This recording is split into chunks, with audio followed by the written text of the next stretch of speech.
Welcome to Unlearn, where we talk to industry leaders about unlearning how we go to market. I'm Kelly Sarabin, and I run Tech Partner Enablement and Advocacy at Hubspot. And I'm Asher Matthew, co-founder of Partnership Leaders. The old ways of going to market are getting more expensive and less effective. To thrive in an era of digital transformation, you have to go to market differently. Let's find out how. Hey everybody, welcome back to another episode of the Unlearn podcast. Today we actually have a super special guest who's actually very well known for starting trouble in companies with their partner programs. At least that's the story that we were told, So Pete, welcome to the show. Thanks. Thank you, Asher. How's it going? So, do you want to tell people a little bit about yourself? Because I think a lot of people know you, but just for the sake of our audience to also be introduced to you, we should just have you tell people a little about you and your journey. Knows who I am, yeah. So I think what you're referring to there is that I started the HubSpot partner program against the wishes of Brian and Dharmesh, and then ultimately grew it. I led the team and grew the program to about 130 million ARR. So it worked out okay for everybody. It's now, $1 billion business. So, but yeah, I started it, but I guess I caused a little trouble. Actually, Brian was Halligan, CEO of HubSpot, was just being interviewed by Mark Roberge, who was my boss at HubSpot and ran sales. And Brian was telling the story the other day, and he talked about how he told me not to even call the leads, not to call the marketing agency leads, and I ignored him and did it. And then his version of the story is that I was hitting 400% of quota a month later, but it took a little bit longer than a month, but was able to grow HubSpot sales as a result of starting the partner program there. So I think that's what you're. I got to tell you, the first time I heard the story, I was like, "Wait, this doesn't sound true, but it sounds exciting." So now knowing that it is actually true. Are you calling him a liar, Asher? No, I didn't say it's a liar. I was just like, "This sounds like it could work." How big was HubSpot? Yeah. How big was HubSpot at the time? Because obviously now HubSpot is quite large, but so officially started the program in like 2009, but that was after some success already. So it was probably 2008 is when I started working with agencies for a good portion of my time. I was a sales rep, so I was the 15th employee and then the 4th sales rep, and I had a quota just like every other sales rep. And we were generating these leads. HubSpot was obviously good from the beginning at generating leads. And a good portion of the leads, like 20%, were marketing agencies, marketing consultants. And the sales team, would waste a lot of time with them. Initially, every new salesperson would be like, "Oh, I got this agency or consultant that has 5 clients, and they're going to bring 5 of their clients on board with HubSpot." And so the salesperson would get really excited, and the agency would never show up to the second call. And so I figured out how to sell to them effectively and not get 5 clients on at once usually, but get them to get their clients on board eventually. So, so it was pretty early. This is great. I mean, there's this statement that people say that a lot of shitty salespeople go to partnerships, but I would say we should make this podcast a poster child for people that really can build businesses go to partnerships. So,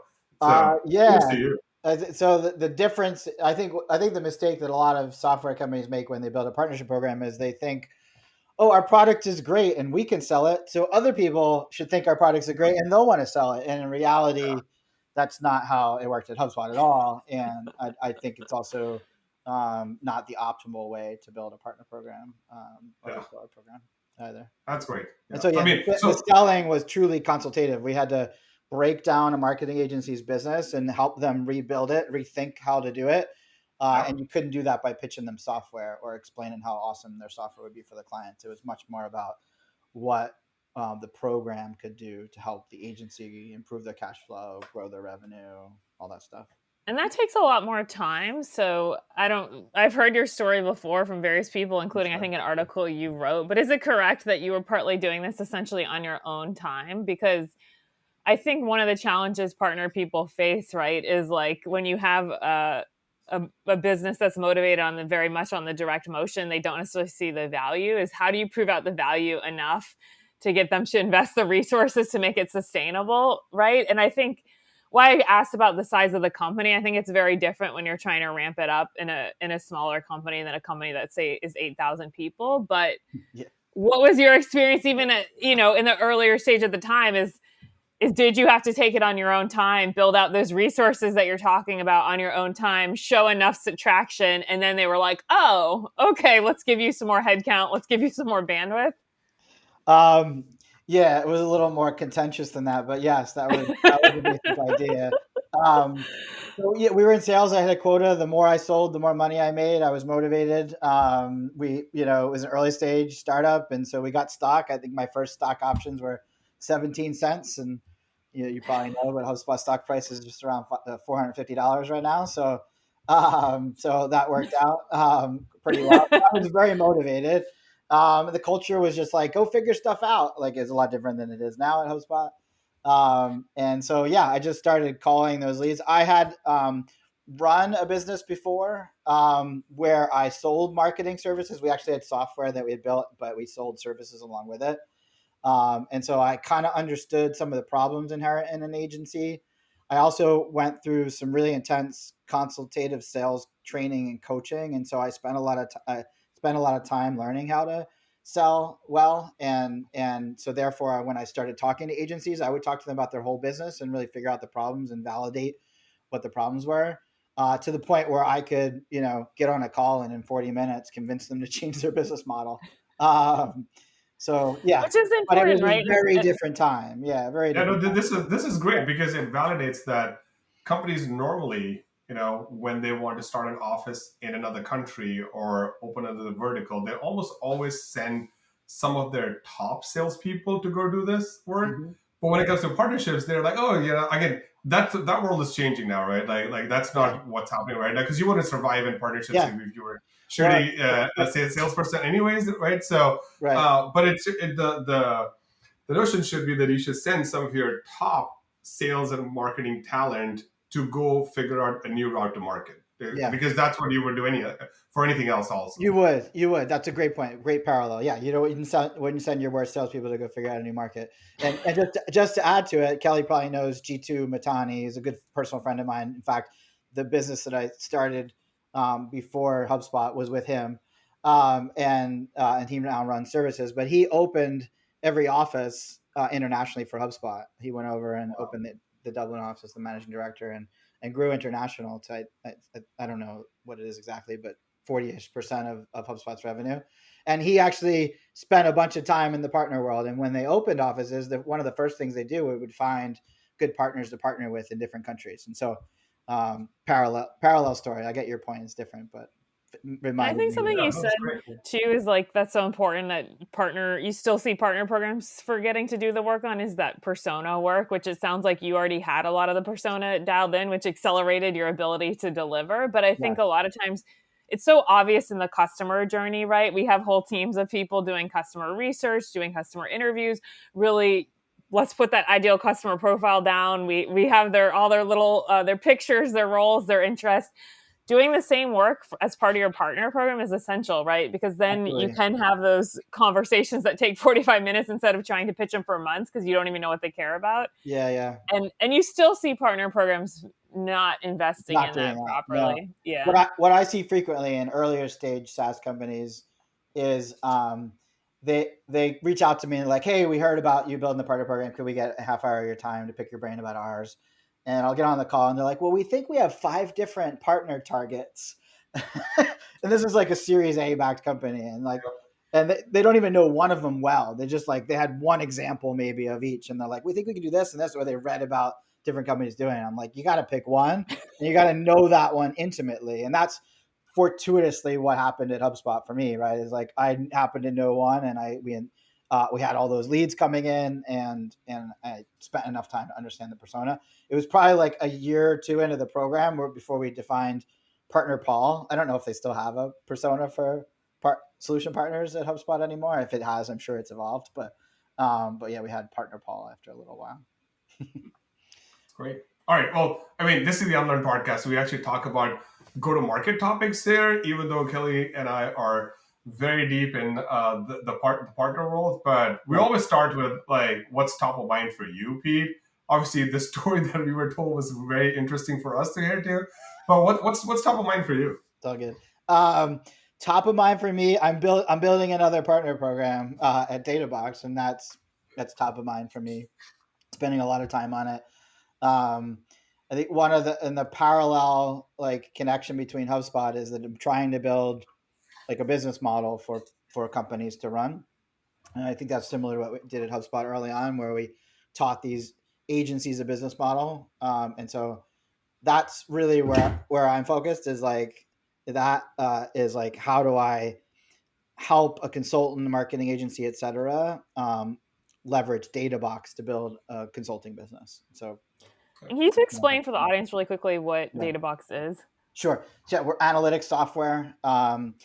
Most people know us as reporting and dashboard. We've evolved a lot since from that, but the core use case that people search us out for and end up trying us out for is to pull performance data from multiple different tools into one spot so that they can build custom dashboards, custom reports, and more closely manage or monitor or report on the performance of their business.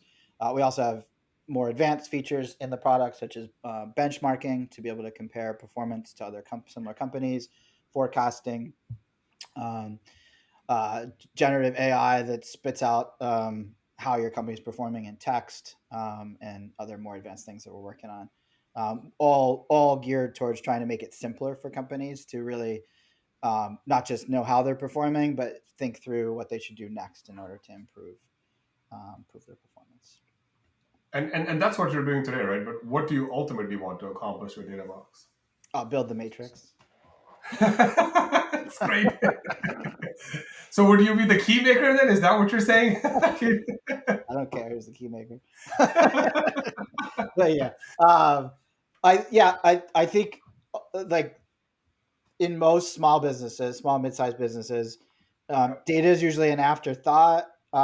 It's usually pulled together in a month-end or quarter-end deck and doesn't really factor into day-to-day management or month-to-month tweaks to activities or projects, and I think rarely even gets is an input to annual planning. And we want to change that. We want to help companies leverage data at all levels of the organization to make smarter decisions on a daily, weekly, monthly, and annual basis. And to do that, and I'm assuming it's all go-to-market data that you're focused from that process. What's that?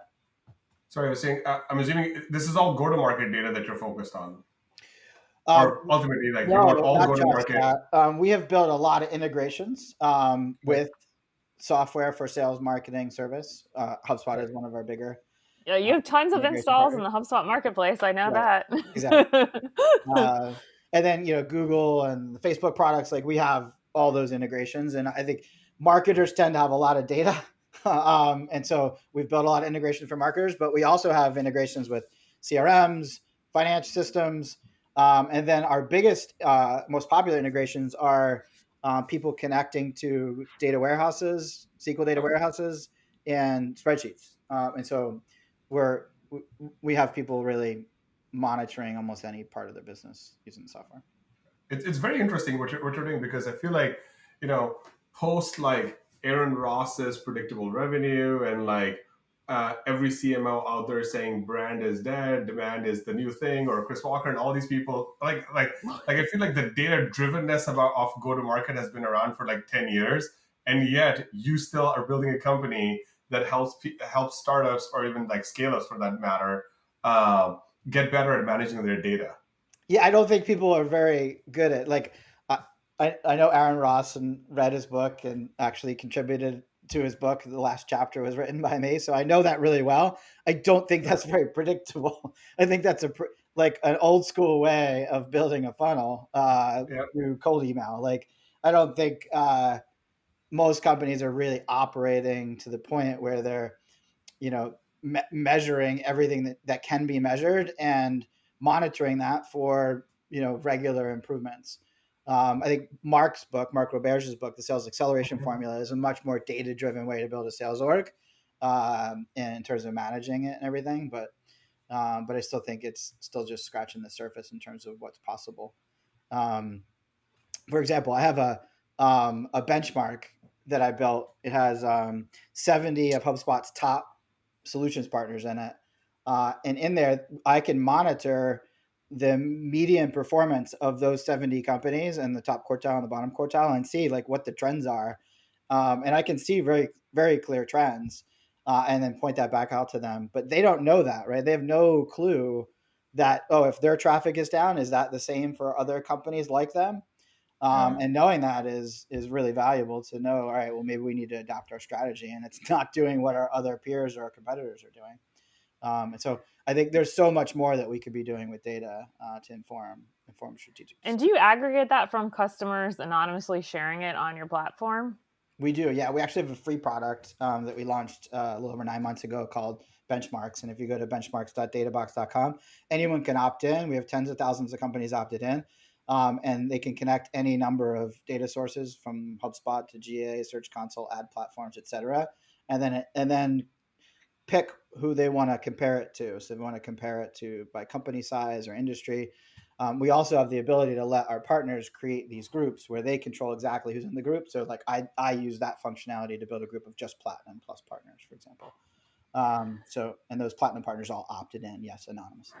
Yeah, it's super valuable. I mean, I think, larger companies, right, they rely on these analyst market-wide reports for the industries, and A, those are astronomically expensive, Right. but B, they're really only applicable at a certain aggregated level. But I think that you're providing, to your point, like for ecosystem specific, or it could be any like new product category in SaaS, right? It could be anything where there's not going to have that industry-wide data or enough data. You really need to hone in on the niche.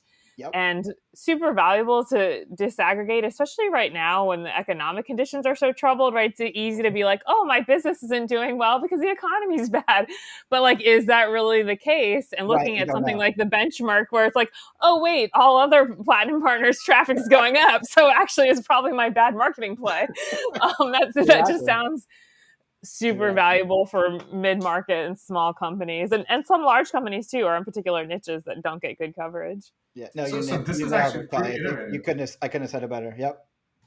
Yeah, I mean, this is actually pretty innovative because on the backside of this, do you have a consulting service, at least today, or maybe your solution partner program that can go help these companies with getting so we're better? approaching, right. So we just started bringing on partners with this product, and we're approaching 100 partners, and we're signing up like 10 a week. And we're allowing them to do all the consulting. I don't want to be in the consulting business. But what the software allows them to do is create their own group. So for example, we have a partner that only does marketing work for mental and behavioral health clinics, and they have 200 clients. So they created a benchmark, added all their clients with permission, and now they can go to any of their clients or any of their prospects and say, hey, we know how your Facebook ads and your Google ads should be performing because we have data anonymized across 200 clients. Would you like to see how you compare? And it allows them to go in and compare. Asher, you need to create a benchmark around communities. Oh, totally. No. So what I'm thinking of right now, as Pete is saying this, right, is essentially you've created a data co-op, right? I think it's fair. It's free for everybody, basically. So and then and what you've done is almost like Databox. A version of this could be like Databox for partner teams. Mm-hmm. And like, for example, Stripe and Avalara and Sage and all these companies should have instances of this for their own partners. And when you go to like partners.sage.com, it should literally just show you in a mirror, like this is the win rate for partners, and in LATAM, here's the win rate for partners here and stuff like that. And there's like the median traffic by size, and people can just like do a whole bunch of other things. And the how good am I doing kind of is like self-serve, the partner manager doesn't have to be tasked with like, run all these reports to figure out like how good your partners are doing. It's literally like shows on a graph. We used to do this at Avalara. So just like similar to your story, like I was employee number 80 at Avalara, and we used to use like Tableau or dashboards to kind of like create these snapshots to send to partners and stuff. But what you're doing is if you're already plugged into their their traffic and some of their other systems, creating a dashboard that people just like customize for themselves. I think that's actually super powerful. Yeah. So we have 70 integrations out of the box. So like Okay. that allow people to just go in and benchmark themselves. What you're talking about is very similar to actually something we had at Hubspot, and I don't know if Hubspot still has it, but we built what did we call it? Shoot, I forget, but it was basically a quiz that or an assessment that the partner would take, Yep. and we also had their data about how their clients or they use the product, and so we combined those two into a report that will allow them to see the correlation between like the things that they were doing with their performance. I think it's gone now. I think HubSpot. Yeah, I have not heard of it. Doesn't mean it's not there, but I haven't heard of it. But that sounds valuable. Years ago. This sounds but part of that, by the way, Kelly. But yeah, that's what we're going for. Is the other piece of our benchmark tool is a survey component, and so when we partner up with someone, we're not just allowing them to build a benchmark of KPIs, but they can also run a survey. And ultimately, our goal is to be able to compare how people answer the questions of the surveys to their actual performance. Oh, that would be super interesting because so and it will be different for different populations, right? Like, and people don't really fully appreciate that. Like, groups are self-selecting for certain traits. So, like, if you ask product people, my guess is for certain types of questions, they're going to be more on the point. You ask salespeople or partner people, they're probably a little more delusional about certain things. But you need the data to know, right? Like you need to cross check. So I love that idea. We just lost 40% of our audience by the way. After that, they come here to it's like moving forward, I will be doing this podcast by myself. Actually, be empathetic towards our audience, not just vilify them. But to answer Kelly's question around the community piece, so I was just at CMX Summit maybe a week or so ago, and the tech stacks for communities is like, I would say in worse shape than like tech stack for like partners. I mean, like when I was there, that's saying something. No, I mean it's interesting because like you have brand communities, which like Walmart would say we have a community, right? Or Atlassian or Notion would say we have communities, right? And then you have these business communities, something like what Partnership Leaders and some of these other companies are. Companies are building, and then there's a distinct business model, right? The brand communities need different metrics, and then the business communities actually need to be integrated into like HubSpot and like Slack and like name it. Like this is actually more B2B than anything else. And then the metrics of like how do you measure engagement? Is it like a like? Is it a view? The lurkers? Which bucket are the lurkers in, and which bucket are the participating in? I mean, this and you're probably trying to sell things versus a brand that is just trying to build community and connection. Yeah.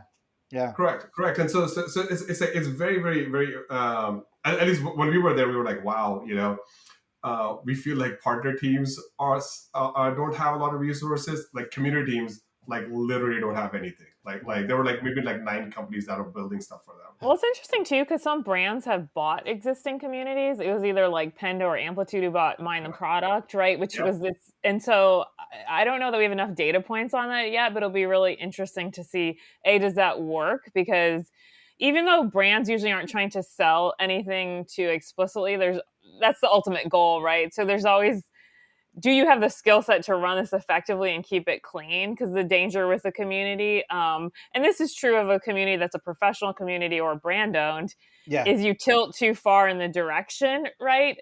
But you have to maintain some control, but it's kind of like behind the scenes and in the structure versus being too pushy in front of it. So it's really interesting, but yeah, the tooling around it is kind of like the dark social tooling. It's still nascent stage, and it is always coming up against the creepiness factor, right? Of like, how far do we want to go in monitoring connections and DMs and like the things that people find valuable about a community. So the NVIDIA community leader was there, and they have like, I want to say maybe like over 1 million people in their community. Wow. Yeah. And they use it purely for upsells. Okay. They actually don't use it for Community. new business acquisition. So it was very like I was sitting there at dinner and just listening to this lady, and she was like, "Yeah, the community stack sucks." I'm like, "I totally agreed, but like, what are you working on? And tell me a little about yourself." And she's like, "Yeah, we have like 1.5 million people in our community. This is NVIDIA, right? Like, and Yeah. we have gamers, and then we have like they had it very well segmented." And so then naturally, like halfway through the conversation, I'm like, what do you use your community for? Because you're NVIDIA, you have like distributors, people that Right. OEM your products, like you have everything, every channel on the planet is like working for Right. you, right? Yeah. Right. Yeah, right. Like, what do you use it for? She's like, upsells. Huh. And I'm like, oh, that makes so much sense. And I wonder why more people on, like, let's say in our SaaS world, don't use communities for upsells, and they just try to use communities for like landing new customers Yeah, versus if they use it most for SaaS upsell. companies don't have the number of SKUs and the ability to Oh yeah, upsell, yeah. right? In fact, I think that somebody told me that was the hot topic at SaaStr this year was like, how do we launch new products and sell them, so that we can sell more to our install base. So I think most SaaS companies are still single product or, Yeah. or figuring out their Yeah. second. We're still figuring out our second product. Yeah. Which is probably another full day conference of like, well, how do you launch a product when you're a SaaS company? Because like every single company, even at, by the way, even like this may be too much information on this podcast, but even at partnership leaders, we're like, well, how do you launch a feature for a member? And then Krista and I are sitting there thinking, wow, collectively between the four of us, we have been through 14 companies, right? And we still messed up a feature launch. And so, well, maybe you should hire a product marketer. You do know that people do this for a living, Asher. Exactly. I mean, like we're very like small. I know. Exactly. So we don't have all these resources, but it's amazing because every single company that I've been at, where it was a startup, like had this problem with like, how do we launch a feature? Yeah, it's not easy. Join the Product Marketing Alliance. Join that community and true. get some good tips. But wait, is it Pete or Peter? Because your name says Peter, but I feel like I'm sorry, I always type Peter, but okay. I have a question for you because you're a CEO, you're a founder, right? What do you think about this new term? I don't know. I assume you're at Inbound 2022, where HubSpot's like community-led growth. It's a new thing, but it is a thing, right? Like, but nobody knows exactly what it means because it could mean partners, it could mean communities like Pavilion and partnership leaders. Right. It could mean a lot of other things. How do you think about that as a founder of a SaaS company? Is that something you even think is a viable strategy, or are you just looking at it as direct and partner led? How are you framing it for your own company? So just to be clear, out of respect, I am not for the founder. I'm not the founder. I joined the company as CEO. My bad. Sorry. It doesn't matter. I just want to put so that much out research, Kelly. Yeah. I think we're okay launching our own features. Yeah. But to answer your question, I'm totally on board with all these movements. There's multiples, right? There's a community led, there's partner led, there's near bound from the guys and gals at Reveal. I actually am working on my own methodology, which I've started sharing with people that I call collaborative growth, which is really about integrating partnerships through marketing first. But so yeah, I'm totally on board with it. I think it's so nascent. There's no clear like I don't think there's one way to go about it yet, and I don't know that there ever will be one way to go about it. Like I mentioned earlier, people get on calls with me and say like, we're thinking about these 5 different channels. And I think those 5 different channels will always exist. A small company will never be able to capitalize on 5 different channels, but there's different ways to go about through partnerships. I think Kelly, you're 100% focused in on, SaaS partnerships, right? With HubSpot, right? Mm-hmm. Companies like us at Databox. And I'm very obsessed with how do we work with consultants and marketing agencies, and there's distributors, there's for products you go through retailers, like there's all these affiliates, right? There's all these different things, and then of course hosting a community and all that. So I don't know that we'll ever have one method. I look at it as like you got to pick one when you're a small company and go with it, and then when you get to 8,000 employees like HubSpot, you can do 4 or 5 different strategies. Exactly. But yeah. It's so true. I mean, like, as if you hire a startup CRO, that person is not going after SMB, mid-market, and enterprise sales all at the same time. Like they would be fired very quickly, and they wouldn't have the resource. They would just go nuts, right? And so the notion that you like put out a press release that you have a partner program, and then like 18 different types of partners walk through the door, and then you're like, I want to go serve all of them. That also does not work at all. That's like a recipe for disaster. I agree. I think a lot of those partner careers come when you have a certain amount of commercial success, right? Like if HubSpot had tried, and we tried to launch an integration platform long before the one that's there is live, and it didn't really get much traction because we didn't have good APIs. We didn't have enough customers to warrant somebody's development efforts. Like, so if you do all these things prematurely, it just doesn't work. You can't make it work. Really. I do want to come back to one point though. Like it was interesting that like the minute I talked about a product marketing problem, that Kelly's like, you should go join the Product Marketing Alliance, right? And it's like communities are designed for connection. Like, I mean, if you really go drill deep down into it, they should be designed on connecting people over and over again. But we are in a world where like our gut instinct is that everything else that's written out there isn't actually true at all. And you should go learn from a community versus like go on YouTube and like there's really good information there too, right? So it's interesting that we're in this world where we actually don't trust anything that's out there except for like what our peers recommend. It's only going to get worse with AI, right? I think there's too much content. There's too much crap out there. So people are leaning more into, I want to go to a trusted professional, like someone who I can validate for myself that sounds like knows what they're talking about. They have, the right job experience, that they're trustworthy versus just some rando article on the internet from some random site, often a vendor that you've never heard of.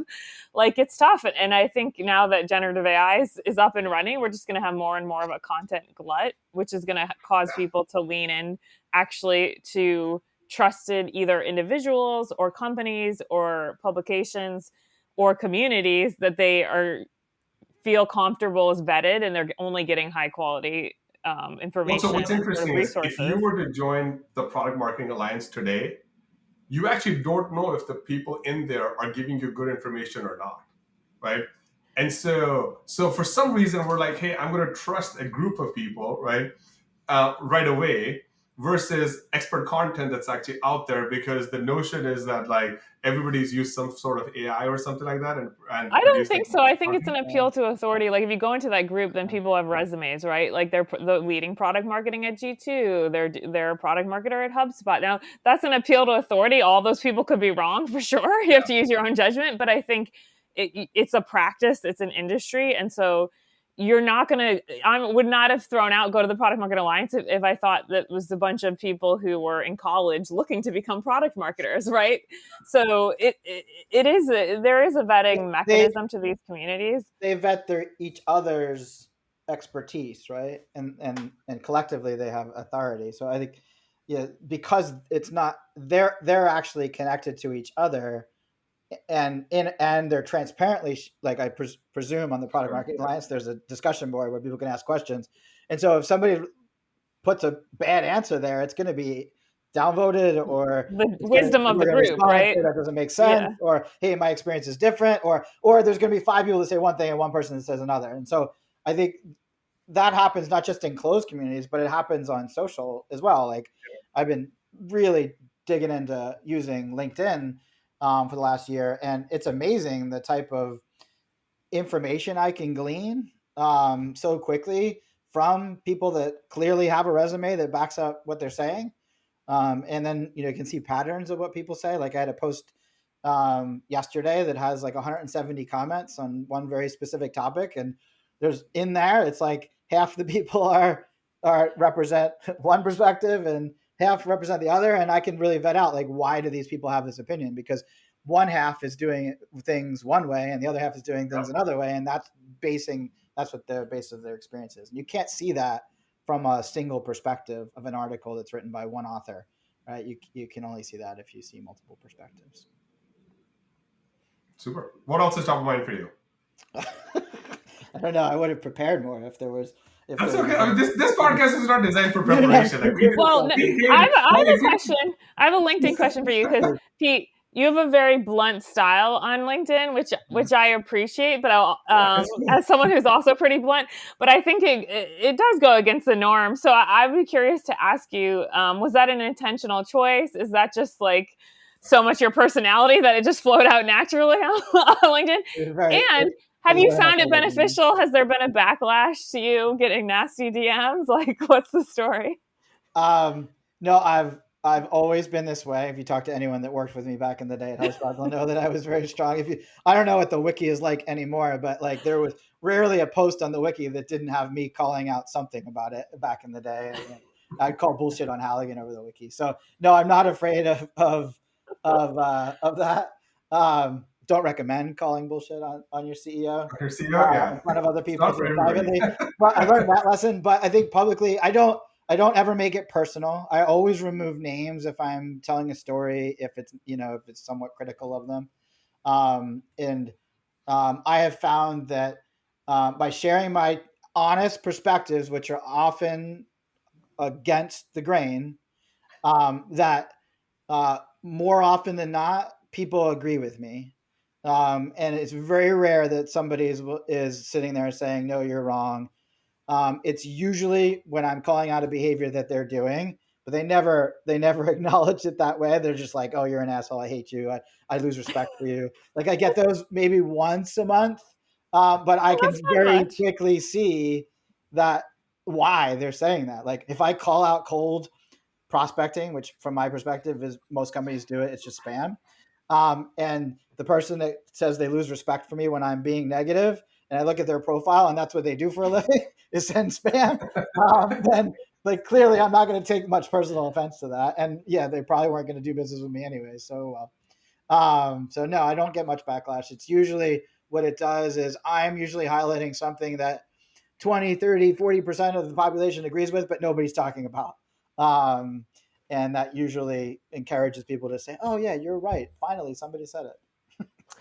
Yeah, which I think that does create like brand loyalty essentially to yourself as a brand and a CEOs, because people do appreciate it. I think one of the problems with LinkedIn, right, is you get a lot of the same things being said over and over. You can get these echo chambers or also these like hype cycle chambers developing where people all cheering each other on, which is fine. Like if people are getting value out of it, there's nothing wrong with it. But if that sort of becomes what people are seeing a lot, then they have like I think a greater affinity if someone goes against a grain. It's like, hey, I'm going to call out some truths here and be direct and be real, even if some other people don't agree, which disagreements don't have to be negative, right? They can be actually highly productive. Be clear, like I'm willing to take a stand, but it's not every one of my posts, right? I'm usually I am positive. It's not renegade Pete. I'm trying to teach people things. It's like speaking the truth, Pete, over here. We probably have to like clean up this podcast a little bit. This may paint Pete as like this person that's just like he's completely like there's all this kind of frustration in the world. That's the word he is. I'm very comfortable. I mean, Asher's constantly calling partner people out on LinkedIn left and right. He's like, you stink at partner, and you stink at partner. But I'm part of the problem. That's why I feel like I can call people out. Yeah. Is because I was a shitty partner person. I'm assuming at some level I still am a shitty partner person. But hey, if we're all growing in a direction that makes a little bit of progress every day, I think we're gonna get there. I agree. That's the battle. All right. So what do you think? Like, where does this partner movement go now? Pete, you seem to be somewhat involved in it, or some from different angles and stuff. What do you think? Funny. I get sucked into conversations like these, and like with the Reveal and Nearbound guys. And I always like kind of reluctantly do it because I am busy building a partner program. I am not like trying to sell partner program consulting. And every time I do one of these, like I get 4 in my inbox. I'm like, I don't want to be a jerk and say no, but I really don't want to spend time on it. So anyway. Tell them to make a benchmark. Self-serve. Everybody get together. So yeah, I am busy building a partner program. I think that partner programs are too sales-led, and I think they need to be more marketing-led. I think the first engagement that partners should have, maybe other than maybe a product integration if necessary, is co-marketing. because there's just much more scale that way for both partners. Yeah. It also helps to create an inbound funnel. It's a more kinder, gentler way to introduce a partner to your customer base if necessary. And so I'm leaning very much into that. We've built a product around it. We've built proprietary processes around it. We have a team around it.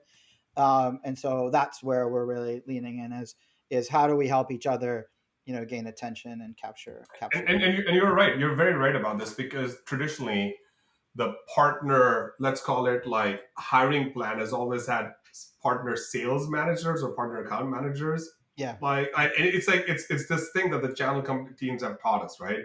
But if you look at modern go to market, and I think this metric is still true, and you can correct me if I'm wrong. 50%, somewhere close to 50% of a marketing team's budget is spent on paid media, right? Oh, okay. And so if your 50% of your direct go-to-market is marketing budget is spent on paid media, Right. why wouldn't similar ratio be spent on your partner go-to-market? Right.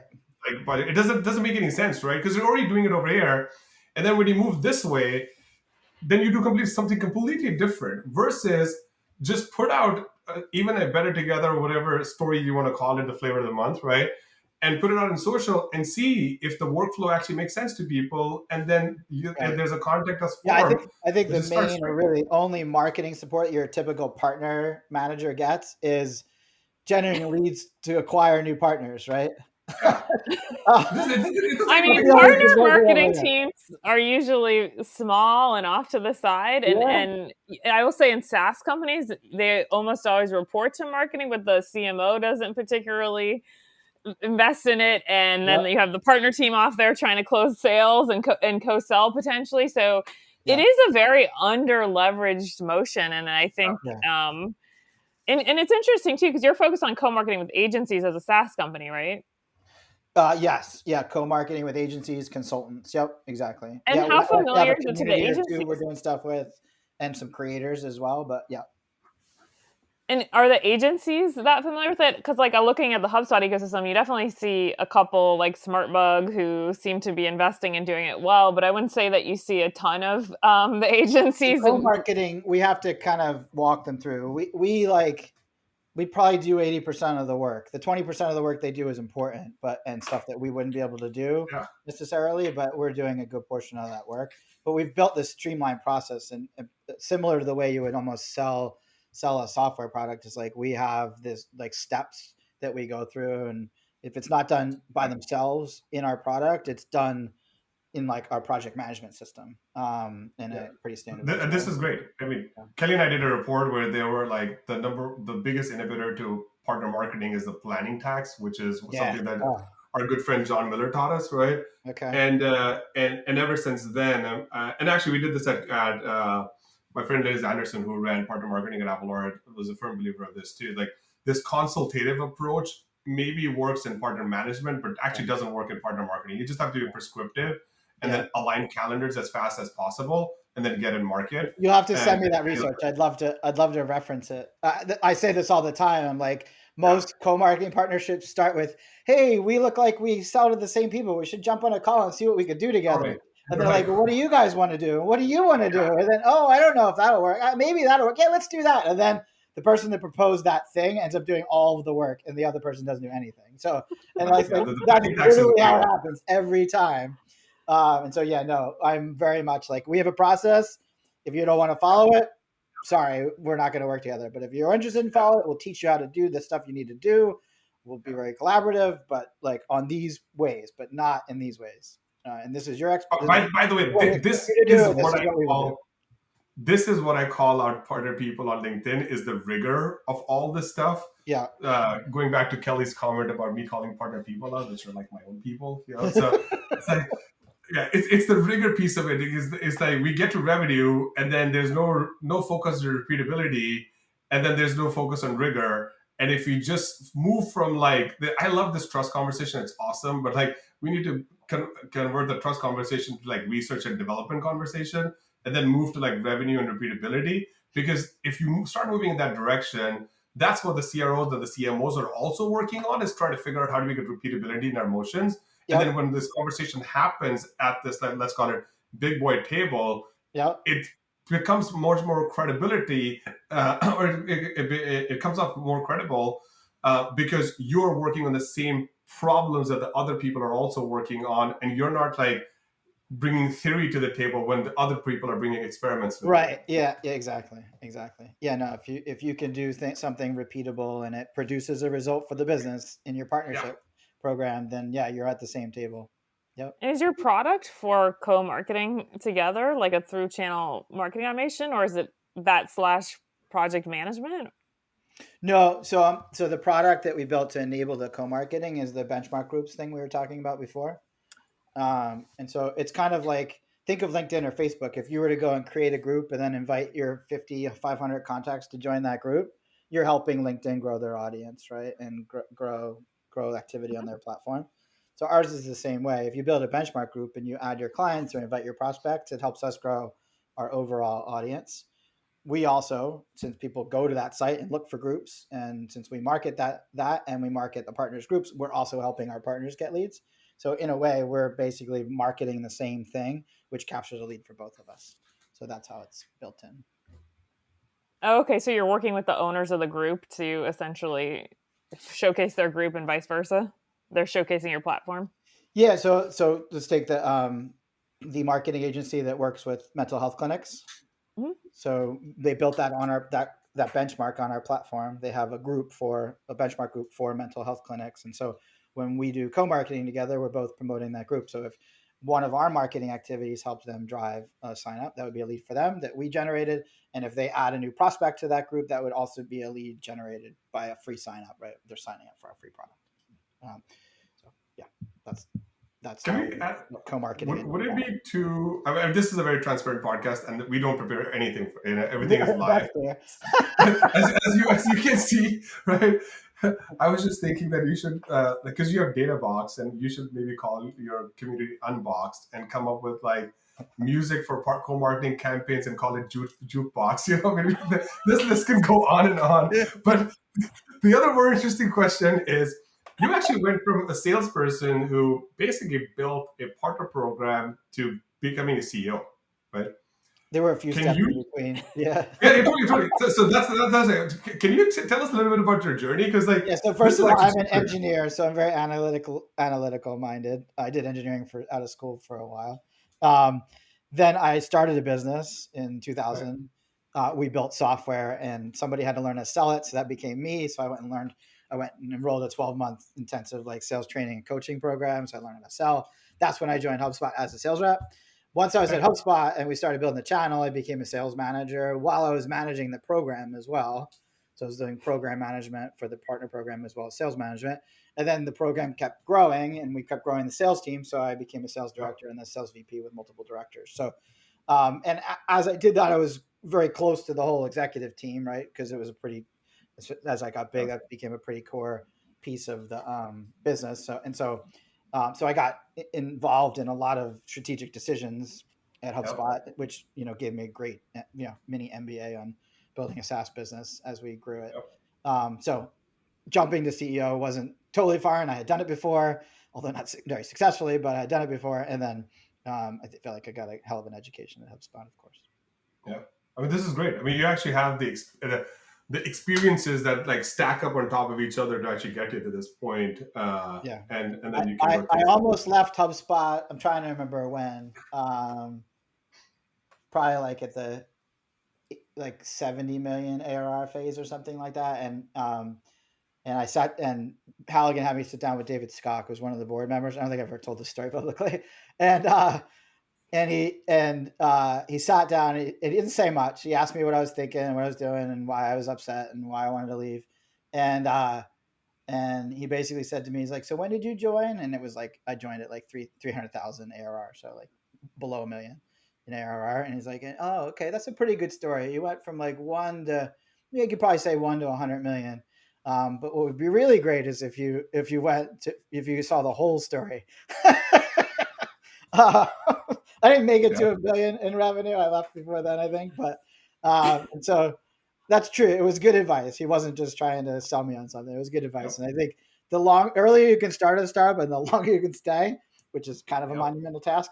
I think the quite an education you can get. Yeah. It's quite a journey to change, right? Like that size of company and that transformation, like, because the reality is the personality traits required to be successful in early stage and large company can be quite different. So I'm even impressed when I look around HubSpot now and see how many people have been here for 10 years because I'm like, that company was this company, the size, the way it works, the way it was structured, very different than it was. And the fact that so many people have held on to like make the journey, I think changes that go is interesting. Absolutely. No, I'm a firm believer you have to stick around at a company and then like move around a little bit to get like well-rounded. The way I got into partnerships was, so I came to this country and I went to school for computer science, similar to you, right?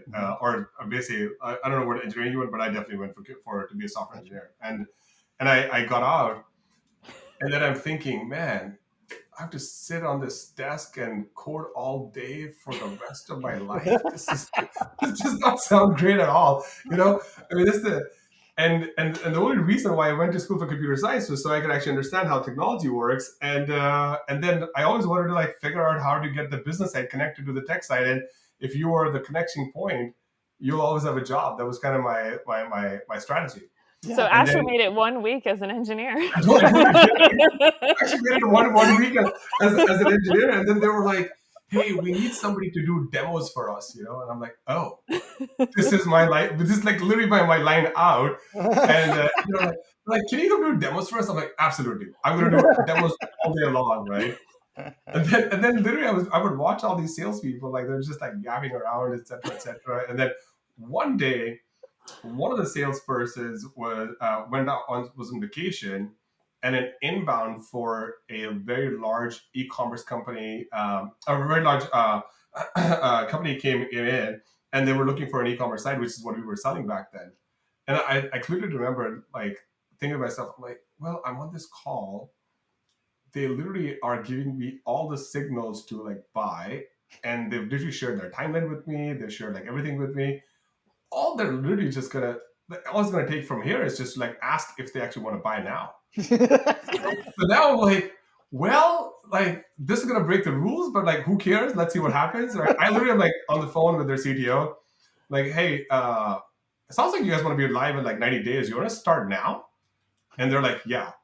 And then it is like, I'm like, do you think you're in a position to pay today? And they're like, yeah. How much is it gonna be? And like literally, we used to sell our software for like $25,000, and I just said 100,000, and they're like, no problem. Like, just send us the order now. We'll sign it. Asher's like, wow, sales is so easy. Like, false advertising experience, but this is actually like how that is done. So like that's how I started, and then my partnership story is even more interesting. So I landed at Avalara, and I'm in sales again. And I'm thinking, man, everybody has this pressure to do 4 deals a month. How do you do 40 deals a month, right? And then our CEO was like, McFarland was like, well, that's what the partnership team does. I'm like, okay, let's go to the partnership team. And I look at the partnership team, and they're like, you can't join the team. I'm like, what do you mean? They're like, well, you're from sales. You can't join the partnerships team because we're like do very important work. And I'm like, well, what's the very important work, right? So like, I was just like and this is like there's like 80 employees, you know, just similar to you, like it's everything's very like open. So like I think show me what you actually have, right? Like our quotas depend on it. So let's review what you have. There's like 116 contracts signed and 2 partners sending us deals, right? I'm like, oh, this doesn't sound good at all, guys, right? So I go to McFarland, right? And I say, hey man, you know, everybody on that team is all managing partnerships, but there's nobody monetizing partnerships. And so I think what you should do is you should put me in as the monetizer and then forget this other stuff because I already have a track record of monetizing stuff. He's like, deal. If you can get us to like from 4 to 6 deals a month, that's actually like, it'll change the thing, right? So I jump in. And again, like typical to what we all call like a very rigorous process today. Like back then there was no playbook, right? And so I'm like, let's look at all this stuff. Let's get on the phone with all these people. I got on the phone with all the CEOs of the partners. And I'm like, hey guys, like we need to get to this point. I'll give you whatever you need, but like we just need to get this thing done. It's got to be done in 90 days. Like put a time limit on them. And then we got to like 6 deals a month in like 6 months. and then that kind of started this whole program of how do you work with like ISVs versus just working with like solution partners, because solution partners have to bring you in, and then but like how do you get like an ISV to work on, right? And so I'll share this story, and then I think we're like on time, but we'll probably bring it back again. But then, so I had a background in Microsoft and Sage, and these are like large organizations, right? Like building a partnership with them, that requires like extreme skill, right? And lots of years. But then I look around this portfolio of ISVs, because Avalara has like 1,200 integrations, right? This is not like some like small thing. I look at like Intact, NetSuite, and Workday. Literally 3 companies that are in our portfolio that are all headed towards cloud, and nobody's caring for them. And nobody's actually like working on these plans with them or anything like that, right? So the year changes, and this is like year 4 of me at Avalara, and I was there for 7.5 years. And I go and say, hey guys, like I think I want to go take NetSuite, Intact, and Workday. And then they're like, why? Well, for one, the initials stand for win, so I'm assuming there's some good luck in there somewhere. But for 2, like you have Oracle execs and PeopleSoft execs and Tom Siebel's friends are like in these companies, like they are going to do something. Like it doesn't make any sense that like these companies aren't going to do anything. They've raised like $30 million, right? And so I get vilified by the entire partner team on this thing and they said like my entire career would be like on the line, blah, you know, all the drama that happens, right? So I walk in. And I literally like park myself in the Bay Area, and I would travel up here every 2 weeks for a week and sit in these companies' offices, like literally like sketching out like how their org works, who the execs are, how the stuff are, how what their sales process looks like. And I start training every single BDR on how to qualify for Avalara. Because I'm like, the salespeople are lazy, but if the BDRs qualify, you're going to get all these leads coming up anyways, right? Yep. And so Liz Kane, who's at Stage 2 Capital now, used to run the North American BDR team. She had 400 people in her BDR team. She was my first like person who I took the risk with me. We trained this entire business team on how to qualify for Avalara. That business went from like 300,000 to like 3 million in like a year. Oh wow! And then from there, I think that business is worth like 30-40 million right now. But that whole portfolio brought Avalara into the enterprise, right? Because that's where those companies went. Right, because all those companies sell that to the enterprise. Yeah. So like similar to what your story around like, hey, how do you actually monetize these things? That's where actually the magic is. And now we're in the world where like everybody's trying to figure out how to co-sell with ISVs. And I'm like, this thing has been going on for like 10-14 years. It's actually not that hard. You just look at the supply chain of an opportunity. It starts at a BDR and just like work backwards from there, and everything will work itself out, right? But now it does take time depending on how big your company is. Right. Yeah. I've never sold through ISVs at all. It's not something that I've ever done, but so it's a bit of a mystery to me, but seems much more aligned with the direct selling motion, right? Because they're really just a source of referrals, and they have pre-existing relationships and building systems integrated, all that stuff. Okay. Cool. Well, thanks so much for coming on to our show. You know, we did the introductions last, which is great. but we'd love to bring you on maybe like 6-7 months down the road and see how you're doing with your company. And I'm sure there's gonna be other things that you can talk about that are not related to all the 17 partner movements that are going on right now. And we can actually talk about like go to market for that is a little bit more integrated. Sure. Kelly, anything that you want to say? No, thanks for coming on. It was a pleasure to talk to you, and great to meet you. And good to be a HubSpot partner, by the way. Yes. So keep up. Thank you for listening to Unlearn. Subscribe wherever you listen and visit unlearnpodcast.com for the transcripts.